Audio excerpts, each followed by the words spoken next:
Le voyage du petit pèlerin, chapitre 24. Bavard. Les enfants avançaient, causant gaiement. Bientôt, à un endroit où le chemin du roi s'élargissait, Fidèle vit un jeune garçon sur le côté opposé à celui qu'il suivait. Pensant que ce nouveau venu serait peut-être un agréable compagnon, il lui adressa la parole. « Allez-vous à la céleste cité? »« Oui, naturellement. »« Alors marchons ensemble, voulez-vous, puisque notre but est le même. » Très volontiers. Et traversant la chaussée, l'inconnu se mit à causer avec Fidèle, tout en progressant. Il parla tant du roi, de ses serviteurs, de ses lois, que Fidèle se sentit ravi d'avoir un nouvel ami si sage et si intelligent. Bientôt il s'arrêta pour attendre Chrétien, qui marchait un peu en arrière, et lorsque celui-ci l'eut rejoint, Fidèle lui glissa à l'oreille. « N'est-ce pas un gentil garçon?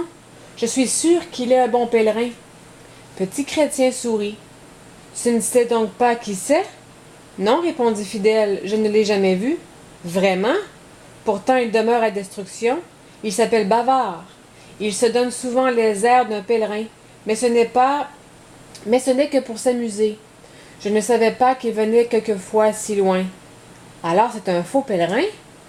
J'ai peur qu'il n'aime pas le roi, mais tu t'en apercevras sans doute toi-même. » Fidèle hâta le pas et rejoignit Bavard. Qui sait, pensait-il, il n'est peut-être pas aussi hypocrite que le croit Chrétien. Si nous pouvions le décider à venir avec nous à la cité. Mais plus Bavard discourait, et plus Fidèle avait l'impression qu'ils ne deviendraient jamais de bons amis. Bavard était orgueilleux et sot. Il parlait beaucoup du roi, disait combien c'était délicieux de le servir, mais Fidèle voyait clairement qu'il n'avait aucun réel désir d'entrer dans la cité céleste et qu'il prenait ses airs simplement comme passe-temps. Fidèle l'écouta quelques instants en silence, puis, comme Bavard insistait encore sur la bonté du roi, il l'interrompit.